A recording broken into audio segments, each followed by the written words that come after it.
오늘 주님이 주시는 말씀은 출애굽기 20장 12절 말씀이 되겠습니다. 출애굽기 20장 12절 말씀입니다. 내 부모를 공경하라. 그리하면 내 하나님 여호와가 내게 준 땅에서 내 생명이 길리라. 아멘. 오늘은 우리가 관계에 대한 이야기를 계속 이어서 하기 원합니다. 세 번째, 부모와의 관계에 대해서 여러분과 은혜를 나누고자 합니다. 우리가 오늘 읽은 이 본문의 말씀, 하나님께서 이스라엘 백성에게 주신 10계명, 10가지 계명 중에서 처음 4가지는 하나님을 향한 계명이었고, 그리고 이 5번째 계명이 이제 나머지 이웃과의 관계를 이어주는 정말 중요한 그런 계명입니다. 내 부모를 공경하라. 그리하면 내 하나님 여호와가 내게 준 땅에서 생명이 길리라고 말씀하셨습니다. 여러분, 우리는 그 누구도 하늘에서 뚝 떨어지지 않습니다. 어머니와 아버지가 있는 가정의 자녀로 태어납니다. 가정의 자녀로 그 가족의 멤버로서 우리가 구성원이 되었을 때에 우리에게 제일 먼저 권위를 가지고 사랑으로 우리를 만나주시고 우리를 키워주시며 우리를 이끌어 가시는 분들이 바로 부모님입니다. 우리에게 제일 최초의 권위를 가진 자들이라고 말할 수 있습니다. 그래서 이 부모님과의 관계에 있어서 권위를 가진, 제일 처음에 권위를 가진 사람들과의 관계가 잘못되거나 거기서 상처를 받거나 틀어지게 되면 그 다음에 만나는 모든 권위 있는 자에 대한 우리의 반응이 잘못되게 됩니다. 부모님과 문제가 있는 아이들은 사회에 나가서 상사들과 분명히 문제가 있습니다. 사회에서 소속감을 느끼지 못하고 그리고 열등감을 느끼면서 어렵게 삶을 살아가게 됩니다. 그래서 우리의 삶에 있어서 정말 하나님께서 우리를 인도하시고 이끄시는 그 과정에 있어서 정말 나는 부모님과 어떤 관계를 가지고 있는가, 그리고 나는 어떻게 해서 부모님과 이런 관계를 가지게 되었는가를 한번 돌아봐야 할 것입니다. 또 자녀를 키우시는 부모님도 나는 어떤 생각을 가지고 어떤 계획을 가지고 어떤 방법으로 자녀들을 키우고 있는가를 생각해 봐야 할 것입니다. 그래서 우리의 삶에 있어서 우리가 자녀들을 키움으로 인해서 그 자녀들이 권위 있는 자에 대한, 특별히 모든 권세를 가지고 계신 하나님에 대한 반응이 바뀐다는 것을 아셔야 됩니다. 저는 국민학교 1학년 때 아버지가 미국으로 먼저 이민 오셨습니다. 투자 이민 오시고 제가 중학교 1학년에 들어갈 때까지 한국에 나오시지 못하시고 미국에서 영주권을 받기 위해서 사업을 하셨고, 영주권이 나온 다음에 우리는 재결합할 수 있었고 온 가족이 미국으로 이민을 왔습니다. 그래서 어렸을 때에 아버지와 기억이 별로 없고, 또 국민학교 1학년부터 중학교 1학년 때까지는 완전히 떨어져 지냈고, 그리고 미국에 와서 이민의 삶을 살 때 아버지는 바쁘셨고 또 무뚝뚝한 그리고 무서운 경상도 사나이셨습니다. 그래서 주말에 가끔 아버지를 도우러 주유소에 갈 때 아버지 옆에 앉았을 때가 정말 가시방석에 앉아 있는 것 같은, 너무나 무섭고 너무나 불편하고 머리가 하얘지면서 할 말이 하나도 떠오르지 않는, 입이 바짝바짝 마르는 그런 시간이었습니다. 제가 중학교 1학년 때 미국에 왔는데 이제 영어를 좀 배우면서 9학년, 10학년 때 백인 아이를 친구 삼았습니다. 예, 저의 첫 백인 친구. 내가 드디어 미국의 주류 사회에 들어갔구나. 뭐 이런. 근데 정말 문화 충격이 있더라고요. 예, 신발 신고 침대에 들어가고, 예, 아버지 first name으로 아버지 이름 부르고, 예, 좀 파격적이었어요. 그런데 그날도 얘가 자기 집에 가서 숙제도 같이 하고 놀자 그래서 갔습니다. 갔는데 걔 집을 들어서는데 이 친구 아버님이 그날 직장에서 일찍 들어가셨던 모양이에요. 숨어 있다가 아들이 들어오는 것을 공격을 하시는 거예요. 팍 덮치더니 둘이서 엎치락뒤치락 깔깔거리면서 레슬링을 하는데, 그걸 보면서 처음에는 이게 뭐지? 웃기네. 그런데 가슴에서 뭐가 뜨거운 게 막 올라오는 거예요. 컨트롤할 수 없는 감정이, 느껴보지 못했던 감정이 막 나를 휘어잡는 거예요. 눈물이 막 터져 나올라 그래서 뛰쳐나갔어요. 아무 말도 하지 않고 뛰어서 집으로 갔어요. 내가 왜 그랬을까? 이 감정은 무엇일까? 왜 내 친구랑 친구 아버지가 레슬링을 하는데 그것을 보고 내 감정이 이렇게 격해졌을까? 여러분, 그것은 그리움이었습니다. 나도 내 아버지랑 저러고 싶은데 나는 아버지랑 한 번도 레슬링을 해본 적이 없구나. 나는 아버지랑 한 번도 정말 저렇게 살갑게 놀아본 적이 없구나. 너무나 부러웠고 또 너무나 제 자신이 초라했던 것을 기억합니다. 그리고 세월이 지나서 20대 제가 낚시를 이제 좋아하게 됐는데요. 낚시를 가면 고기를 잡을 때가 있고 못 잡을 때가 있어요. 그런데 그 고기를 못 잡을 때 제 반응이 굉장히 건강하지 못한 거예요. 하나님이 나를 미워하시나 보다. 하나님이 나한테 실망하신 게 있나 보다. 내가 무엇인가 하나님을 만족시켜드리지 못해서 하나님이 고기들의 입을 막고 다 다른 사람의 미끼를 물게 하시나 보다.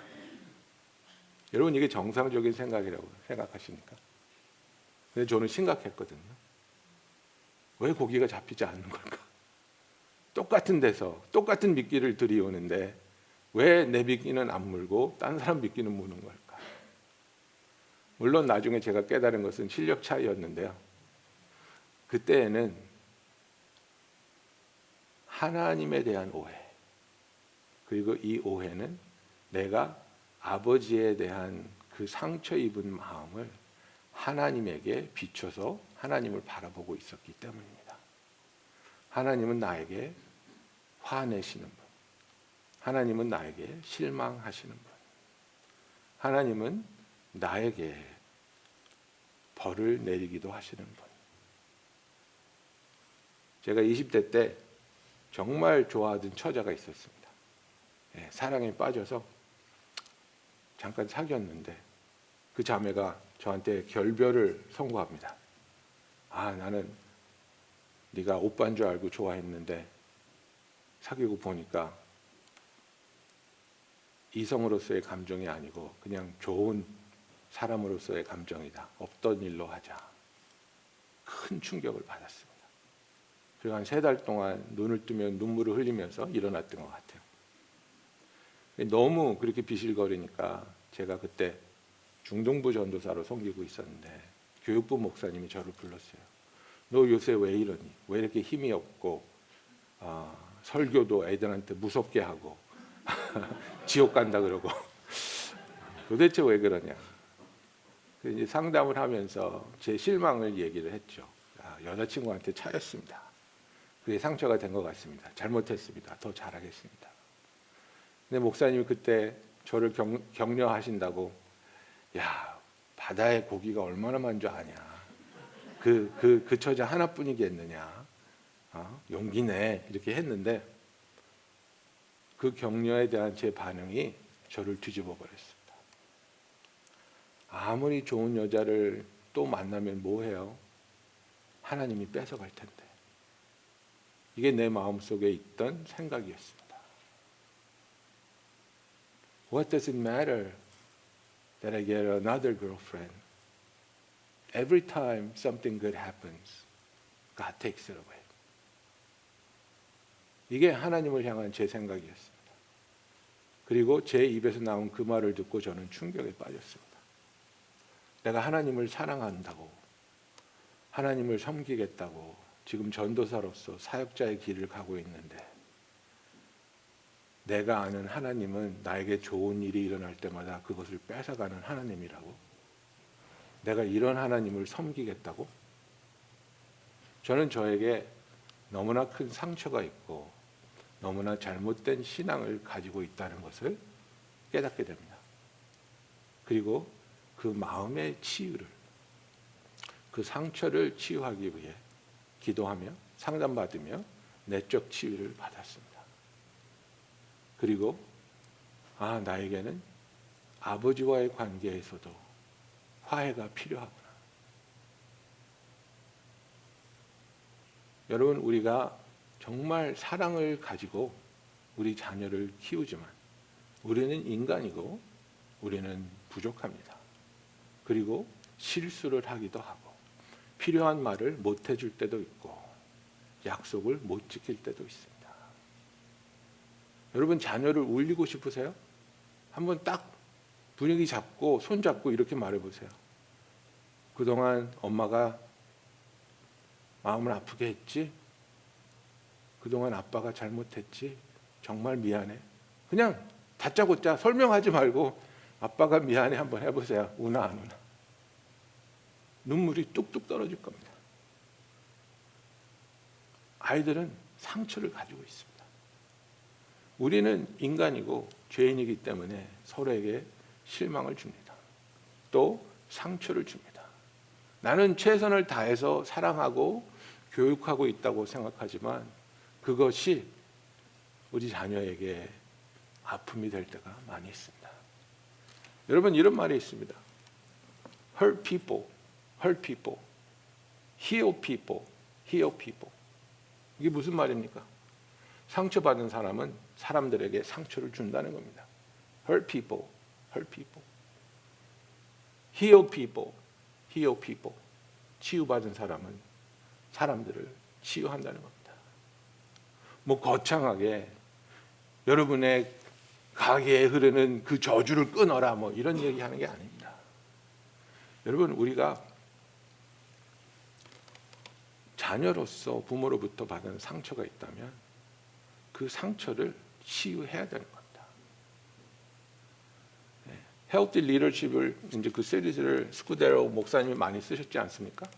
그 목사님이 문제 있는 자녀들에 대해서 이렇게 말했습니다. 문제 있는 자녀들의 부모가 그 자녀에게는 가장 큰 문제다라고 이렇게 말씀하셨습니다. 왜냐하면 그 부모가 자기가 가지고 있는 상처를 발견하지 못할 수도 있고 치유하지 않았기 때문에 너무나도 자기가 받은 그 상처를 그대로 자녀에게 전해주고 있다는 겁니다. 여러분, 우리가 아무리 내 부모에 대한 교육 방식에 대한 불만이 있고 또 거기에 대한 상처가 있다 할지라도 우리가 부모가 되면요, 똑같은 모습으로 우리 자녀를 교육하는 것을 배웁니다. 우리 영어권에 있는 형제들이 정말 한국말도 제대로 못하는 형제들이 애들이 잘못하면 무슨 벌 주는지 알아요? 무릎 꿇고 손 들고 이거 시키고 있더라고요. 너 이거 어디서 배우니까 I think my mom made me do it. 네. 자기가 받은 거 그대로 가리키는 거예요. 여러분, 페런팅에는 4가지 스타일이 있다 그러죠. Permissive, neglectful, authoritative, 그리고 authoritarian. 이 4가지가 있다고 합니다. 그래서 이 permissive는 뭐냐면 사랑은 하는데 authority가 없는 거예요. 권위가 없는 거예요. 무조건 yes예요. 아침에 아이스크림과 시리얼을 먹겠다 그러면 오케이. 학교 가기 싫어. 오케이. Whatever you want, you're the best. 여러분, 이렇게 자란 아이들은요, 가장 자존감이 떨어지고요, 오히려 자기가 사랑받지 못한다고 두려움을 느낍니다. neglectful은 뭡니까? 권위도 없고 사랑도 없어요. 그냥 방치하는 거예요. 살기 바빠서, 다른 일이 더 중요해서 그냥 방치하는 거예요. 밥을 먹었는지 숙제를 했는지 친구가 누군지 몰라요. 그냥 내버려 두는 거예요. 이런 아이들이 관계를 형성할 줄 모릅니다. 책임감을 질 줄 모릅니다.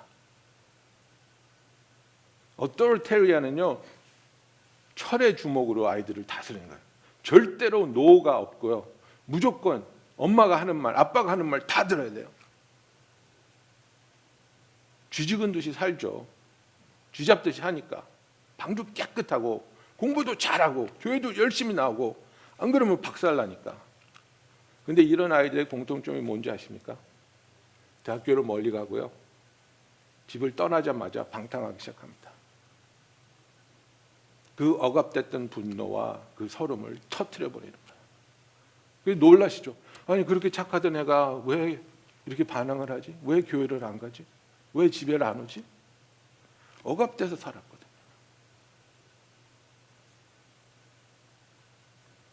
authoritative는요, 자녀와 대화를 하는 부모입니다.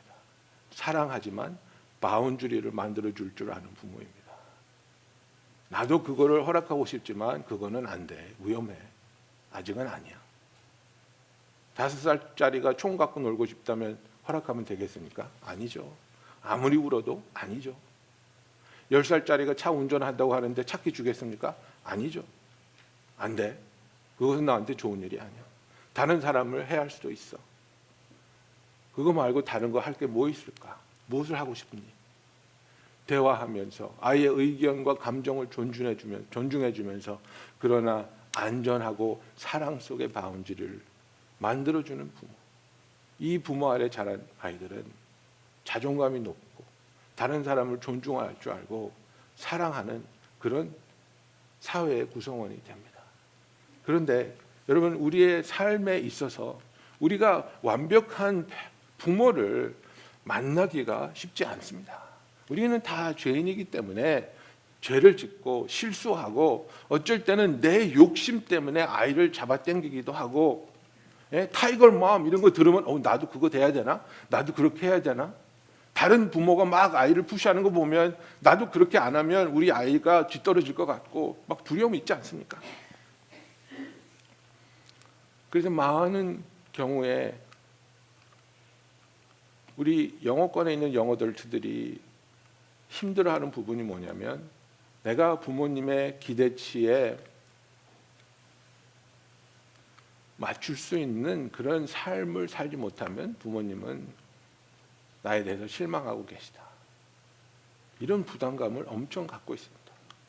그리고 나는 확실하게 부모님의 기대치에 미치지 못했어, 이렇게 생각하는 애들은 더 큰 아픔과 어려움 속에 살아갑니다. 여러분, 우리는 무엇을 잘하기 때문에 사랑하고 칭찬하는 것이 아니라, 너는 내가 사랑하기 때문에 나는 네가 하는 모든 것을 기뻐하고 축하할 수 있어.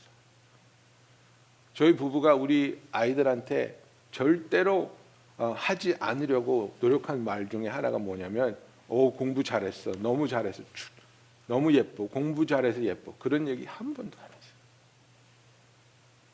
무엇을 칭찬하냐면, 너 참 열심히 하더라, 너 참 다른 사람이 안 보는데 그것을 네가 힘써서 하더라, 너무 좋은 점이야, 너무 기뻐, 너무 자랑스러워. 결과를 가지고 아이를 푸시한 것이 아니라 아이의 성품을 칭찬해주고 하나님을 알아가는 모습을 칭찬해 주려고 노력을 하였습니다. 여러분, 우리가 부모님과의 관계에 있어서 우리는 절대로 부모님과의 관계를 회복시켜야 됩니다. 부모님과의 관계가 회복될 때 내가 하나님을 바라보는 시선이 바뀝니다. 성경적으로 온전하게 하나님을 바라볼 수 있습니다. 하나님을 온전하게, 그 사랑을 깊이 깨닫지 못하는 그런 성도들과 상담을 해보면요, 아버지와의 관계에서 틀어진 사람들이 많이 있습니다. 특히 자매들 중에도 많이 있습니다. 제가 아는 자매는 어떤 상처가 있었냐면요, 아버지가 일찍 돌아가신 집에서 장녀예요. 그리고 딸이고 오빠가 있어요. 오빠가 있는데 엄마랑 이렇게 사는데 투베드룸 아파트에서 엄마랑 딸이랑 자고 오빠는 자기 방에 있는데, 지진이 났어요. 캘리포니아니까 지진이 나서 막 집이 막 흔들리는 거예요. 아파트가 흔들리니까 옆에서 자던 엄마가 딸을 건너 넘어서 오빠 방에 가서 오빠를 먼저 깨웠어요. 그래서 딸이 너무 상처받은 거예요. 엄마 내가 옆에서 자는데 발로 차고라도 가지. 나는 깨우지도 않고 어떻게 오빠를 먼저 깨워? 그러니까 어머니는 너무나 당연하게 당연히 오빠를 먼저 깨워야지. 네 오빠가 우리 집안의 희망인데 그런 걸 가지고 섭섭해하고 있냐고. 오히려 야단을 맞은 거예요. 그러니까 이 자매의 자존감이 어떻게 되겠어요? 나는 소중하지 않구나. 지진이 나도 오빠를 먼저 깨워야 되고 좋은 것이 오면 오빠한테 먼저 희생해야 되고 오빠가 잘 되는 것이 우리 가문이 잘 되는 것이고 나는 어떻게 되든 상관이 없는 존재다. 이 자매가 그 엄마를 용서하고 그 상처를 치유받기 전에는 복음을 이해를 하지 못하는 거예요. 하나님이 자기를 사랑한다는 것, 하나님이 자기를 위해서 독생자를 보냈다는 것을 믿지를 못하는 거예요. 그 상처에 대한 고백과 그 상처에 대한 치유가 일어났을 때에 이 자매는 복음을 깊이 깨닫고 하나님은 나를 사랑하시는구나. 하나님은 나를 사랑하고 귀하게 여겨주셔서 독생자 예수를 나에게 보내주셨구나. 그 사랑에 얼마나 오열하며 변화된 삶을 살게 됐는지. 여러분, 우리가 어렸을 때에는 부모님을 어떻게 공경합니까? 부모님이 시키는 일에 기쁜 마음으로 달려가서 순종하고, 그죠? 우리 아이들 그렇지 않아요? 어렸을 때 얼마나 부려먹기 쉽습니까? 나는 1층에 있고 아이들은 2층에 있는데 2층에 있는 애 불러갖고 야 아빠 물 좀 갖다 줘. 그러면 네! 그러고 뛰어내려와가지고 쌩긋쌩긋 웃으면서 물 따라드리고 가잖아요.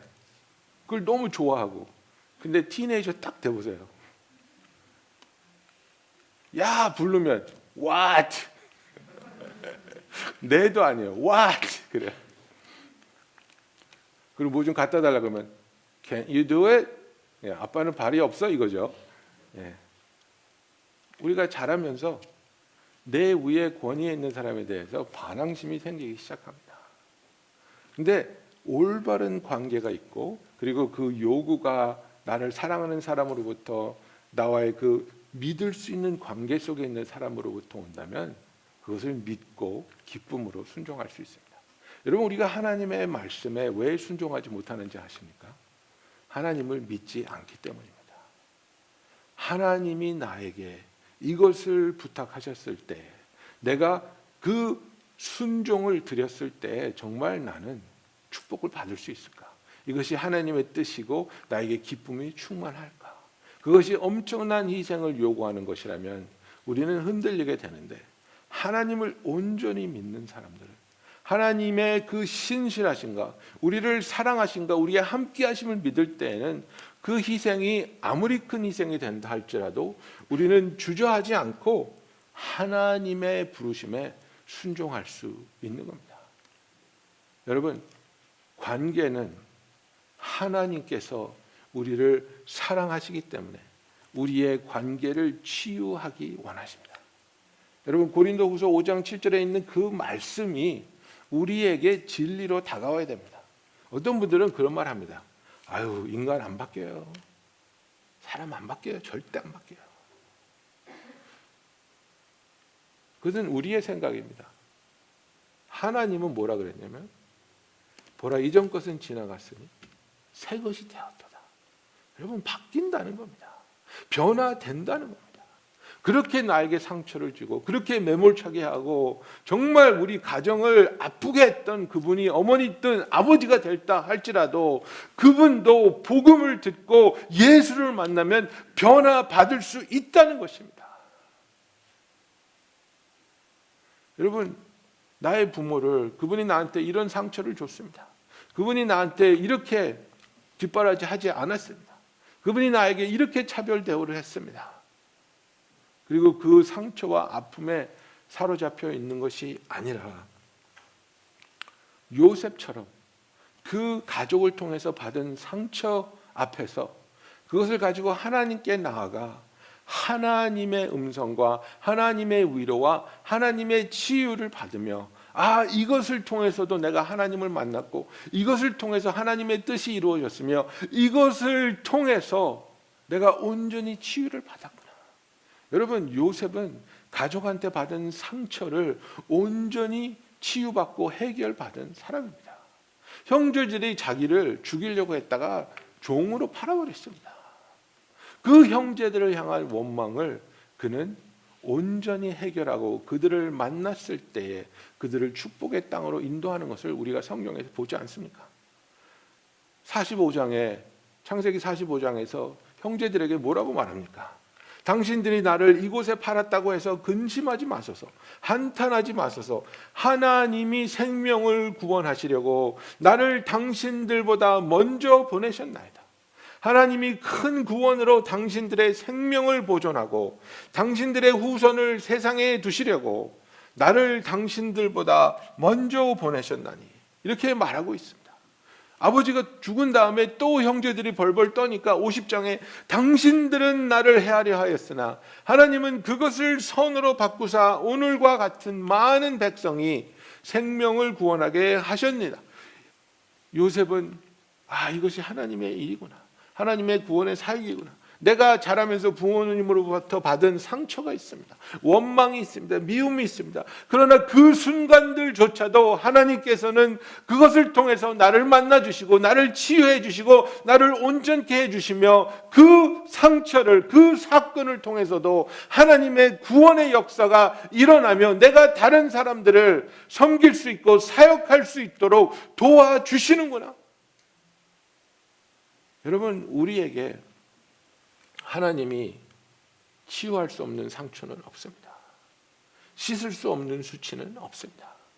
왜냐하면 예수님께서 십자가에서 우리의 모든 아픔을, 우리의 죄를 감당해 주셨기 때문입니다.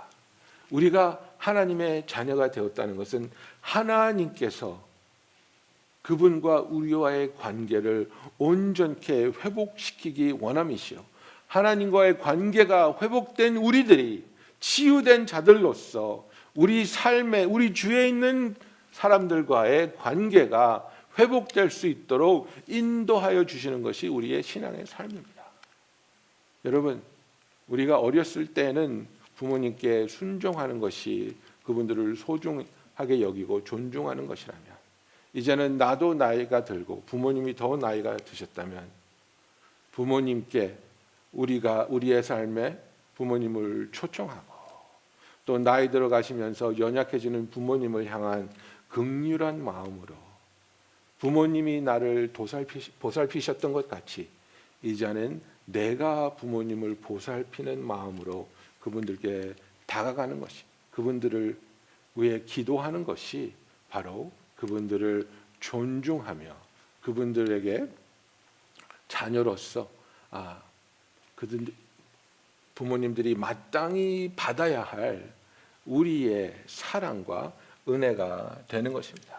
그래서 우리가 부모를 공경한다는 것, 정말 내가 크리스찬으로서 부모를 공경한다는 것, 제일 먼저 부모와 화해하며 그 관계가 치유되며, 그리고 그분들이 나와 동일하게 내 아버지도 내 어머니도 죄인이셨구나, 그분들도 죄로 인해 상처를 받았고 그분들도 죄로 인해 다른 사람에게 상처를 주었구나, 그리고 하나님께서 나를 용서하여 주시고 구원하여 주신 것처럼 우리 부모님도 복음을 들었을 때 죄가 용서받고 구원이 선물로 그분에게 임하실 것을 믿고, 이미 구원받으신 그 부모님들이 계시면 그 부모님들을 감사하며 사랑하며, 아직 구원받지 못하신 부모님이 있다면 그들의 구원을 위해서 간절하게 간구하며 기도해야 할 것입니다. 여러분, 우리의 삶에 있어서 내가 하나님을 바라보는 시선과, 그리고 내 주위에 있는 권위 있는 자들과 다른 사람과의 관계, 이것이 건강해지기 위해서 절대적으로 나와 부모님과의 관계가 회복되어야 하는 것입니다. 그분들을 이해해드리고 용서해드리며 사랑하며 소중히 여기는 것이 하나님이 기뻐하시는, 부모를 공경하며 또 그로 인해 하나님의 놀라운 축복 가운데 거하는 길일 줄로 믿습니다. 여러분, 정말 부모님과의 관계를 하나님 안에서 깊이 묵상해 보시며 어떻게 더 관계가 회복될 수 있을까? 어떻게 더 공경하며 사랑해 드릴 수 있을까를 주께 구하며 기도하는 저와 여러분이 되기를 예수님의 이름으로 축원합니다. 기도하겠습니다. 사랑의 주님, 우리의 부모님을 통해 우리가 이 땅에 태어나게 하시고 부모님을 통해 우리가 자라나게 하셨습니다. 부족한 부분도 있었을 것이고 어렵고 아픈 부분도 있었습니다. 그러나 우리 모두가 죄인이었고 우리 모두가 완벽하지 못했지만 그 와중에 우리가 서로에게 주고받은 상처가 하나님 안에서 온전히 고백되며 또 용서받으며 치유되게 하여 주시옵소서. 우리의 부모를 조건을 달지 않고 공경하라고 십계명에 우리에게 말씀하여 주신 하나님, 우리의 부모님을 사랑하며 진정한 그 사랑으로 위에서 기도하고 중보하며 참된 치유와 회복이 있게 하여 주시옵소서. 예수님의 이름으로 기도합니다.